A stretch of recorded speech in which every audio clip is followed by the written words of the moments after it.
Esporte Terê. Esporte Terê FM. Né, embaixador? Fala, Aninha. E aí, tudo bem? Saúde boa, família tá boa? Tudo certo. Tudo certo. Vamos seguindo então aqui. Tá Cadê bom, o isso que som? importa. Tá aqui. Ué. O BG, Fugiu? onde está o BG?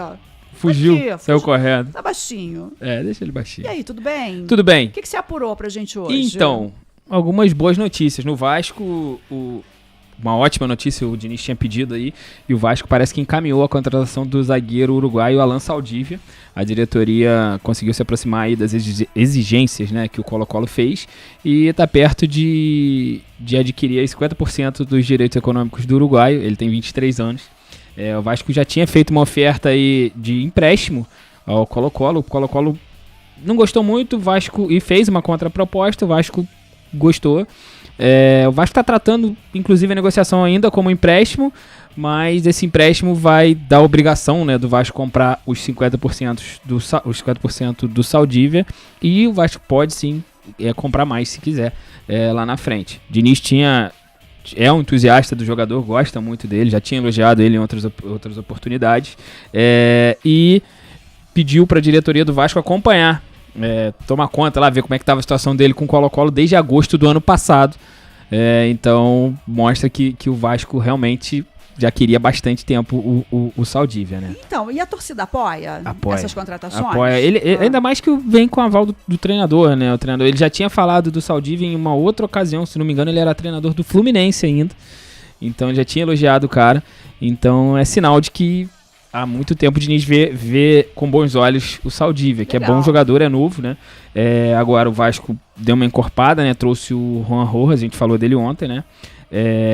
Pro meio campo, tá trazendo o Saldívia pra defesa e agora vira a mira pro ataque, né? Pro setor ofensivo. O Diniz pediu aí um centroavante de mobilidade ao Vasco, o Vasco vai ao mercado, tem um pequeno limitador, que é a grana. O Vasco não pode gastar muito e geralmente atacantes são muito caros, é a parte mais cara do time, né, digamos assim. Tem diferença. Sim, da especialidade, tem. né? A não ser que do seja jogador? um jogador, como eles falam hoje, aquele jogador extra classe, aí ele é caro onde ele jogar, né, no gol, na defesa, aí o Messi da vida. Tipo, se achar um Messi da defesa, ele vai ser muito caro. Mas geralmente os atacantes são mais caros, são os que fazem os gols, né? Geralmente são esses caras. Sei. Então, quanto melhor, mais caro é. O Vasco busca, assim, o centroavante, então vai ao mercado, volta ao mercado e tá de olho aí nas laterais, se aparecer alguma oportunidade, porque o Vasco tem medo de perder tanto o Piton quanto o Paulo Henrique. Os dois costumam sofrer bastante assédio aí. Estão sofrendo, né, na verdade, bastante assédio. Estão querendo levar, Sim, sim. Der mole e vai embora. Ué, não é o dinheiro? Então, futebol é isso, não tem jeito. Não deixa de ser um negócio, né? Então, você tá vendo um jogador de destaque e a Europa, geralmente, quando vem, a Europa, os Emirados Árabes, né?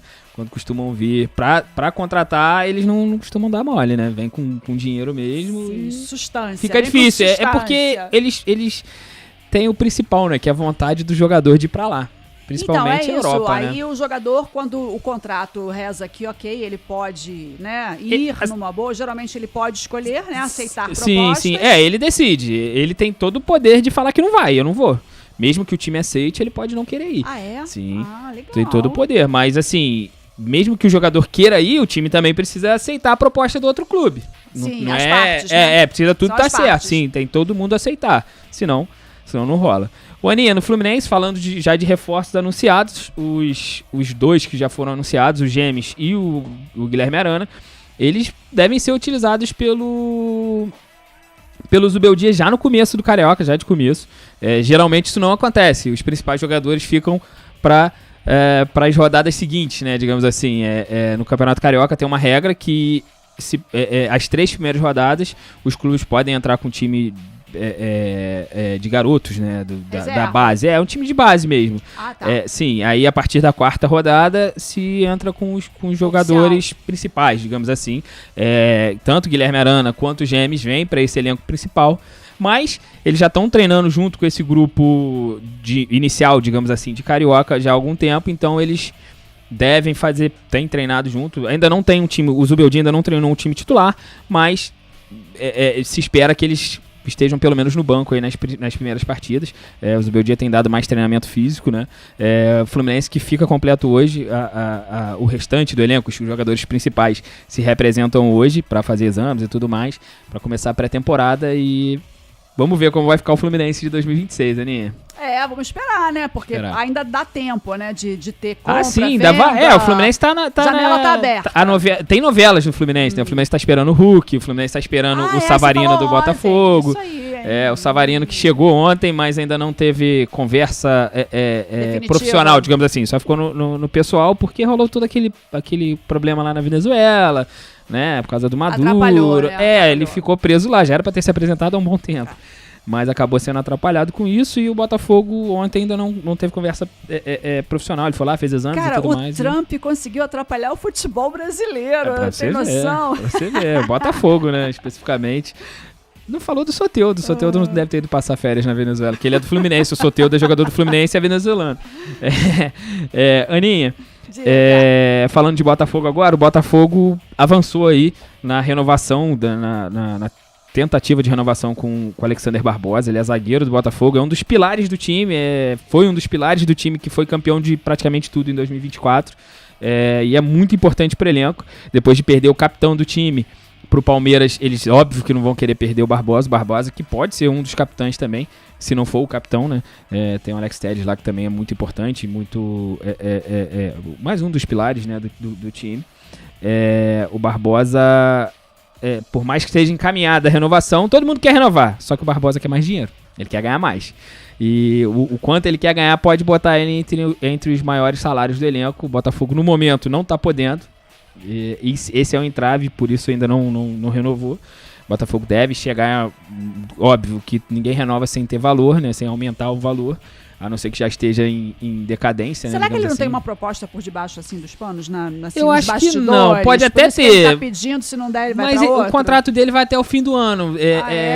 Assim, quando o contrato tá há 6 meses de acabar, o jogador pode assinar pode assinar um pré-contrato e já firmar vínculo com outro clube, mas só vai embora no final do ano. Nesse caso ainda não, mas por isso até que o Botafogo quer renovar com ele logo. Mas assim, o Botafogo tem tempo pra negociar e conversar. Vai ter que dar um aumento pro cara, não tem jeito. É um dos pilares do clube, do time, né? Não tem como deixar embora assim. Ainda mais perder mais um jogador importante, a torcida vai ficar pau da vida, né? Vai gostar. Então, assim, acredito que o Botafogo vai chegar, talvez não no que ele quer, mas de alguma forma dar um aumento considerável pro garoto. Vai chegar no valor em comum. Sim. O Botafogo ainda tem mais 4 jogadores que terminam o contrato no fim desse ano. É o Alex Telles, o Alan, o Bastos e o Marçal. Desses aí, eu vou te ser bem sincero, acredito que o Alex Telles é o único que eu tenho certeza que o Botafogo vai tentar uma renovação. Possivelmente vai ser caro também, mas Alan não deu certo no Botafogo, o Bastos foi muito bem, foi outro pilar do time lá em 2024, mas teve uma lesão muito séria, não conseguiu jogar em 2025. Teve recorrentes lesões e não conseguiu jogar. Virou Neymar. Sim. Virou o Neymar do time. É tipo isso. E ele tem uma idade um pouco mais avançada. Acredito que o Botafogo não faça força para renovar com o Bastos, embora seja muito bom jogador. É muito bom jogador. Tá entre os melhores zagueiros do Brasil de 2024, foi um dos melhores zagueiros do Brasil. E o Marçal já tem uma idade um pouco avançada, é um dos líderes do elenco também. Eu não sei, ele foi embora e voltou por exercer essa liderança. Pode ser que se ele conseguir jogar em alto nível, o Botafogo renove por mais uma temporada, pelo menos com eles. O Ana é te chamar de Zeca. É saudade, será? Zeca. Pior Zeca. Que nem parece, né? Zeca é muito feio. Para, deixa o cara, tá lá curtindo as férias. Tá certo ele, tá certo. Aninha, o Flamengo tá no mercado ainda. Nada. Tá rolando só observando. Só novelas. No Flamengo, no momento no Flamengo só novelas. Ninguém é anunciado ainda. O Flamengo tá na novela Caio Jorge, reza um burburinho aí que o Flamengo fez uma nova proposta pelo Caio Jorge do Cruzeiro. O Felipe Luiz só quer o Caio Jorge, não quer outro. Parece que se não vier o Caio Jorge, o Flamengo não quer ninguém. Não quer ninguém. Espera, remapeia o mercado, volta a procurar no mercado um jogador, um Caio Jorge 2, né? Parece que o Felipe tá apaixonado pelo menino, mas o Flamengo demonstrou interesse há algum tempo já no Marcos Antônio do São Paulo, e fez uma jogada com o São Paulo, tá tentando, né, a contratação do Marcos Antônio. O São Paulo quer o Alan, volante do Flamengo, consultou o Flamengo sobre um empréstimo do Alan. O Flamengo malandro que deu uma sondada. Falou, ô São Paulo, seguinte, eu tenho o Alan aqui, não me oponham a liberá-lo. Beleza. Só que eu quero o Marcos Antônio. Será que você negocia o Marcos Antônio? Tem como a gente compor alguma coisa? São Paulo, num primeiro momento, não gostou do negócio, mas o Flamengo continua sondando, continua procurando e pode ser que tenha negócio. Só que o São Paulo tá com um problema lá com o presidente dele fazendo umas coisas que não deveria. Tá sendo investigado. Essa negociação pode ser que ande pra frente. Parecia até que já estava meio que se alinhando, só que com todo esse problema... Fica tudo parado, né? Acabou que teve que parar. Só vai ter alguma definição pra lá do dia 14, que é quando sai a definição do presidente, o Casares. Mudando a diretoria, pode mudar tudo, inclusive o interesse no Alan do Flamengo. Vamos ver, aguardar pra ver se o Flamengo vai ter o Marcos Antônio, que foi um dos melhores, se não o melhor jogador de São Paulo na temporada passada, né? Foi um dos melhores aí, sem dúvidas. Vamos ver. Então, só Sim. o tempo vai dizer. Sim, o Flamengo, no caso, só pro pessoal entender, o Flamengo liberaria o Alan em definitivo pro São Paulo, traria o Marcos Antônio e ainda daria uma grana. É uma troca com troco. Né? O Flamengo, né? Sim, o Flamengo ainda daria uma grana, porque o Marcos Antônio foi destaque. O Alan conviveu com problemas do Flamengo. Nunca conseguiu, o Alan nunca conseguiu se desempenhar bem no Flamengo. Então é isso, Aninha. Vamos ver. Então a gente... Só resta pra gente esperar, né? Tem que aguardar as cenas dos próximos capítulos, que várias novelas. No Flamengo e no Fluminense, principalmente. Só novela. Tá certo. Show, então, amanhã tem mais, né? Amanhã ainda é sexta-feira. Amanhã tem mais. Então, a gente fala mais um pouquinho. No final de semana já começa o Campeonato Carioca. Então tá bom. Vai ter muito tema, muito assunto. Sim. Valeu, beijo. Beijão, tchau. Esporte Terê FM.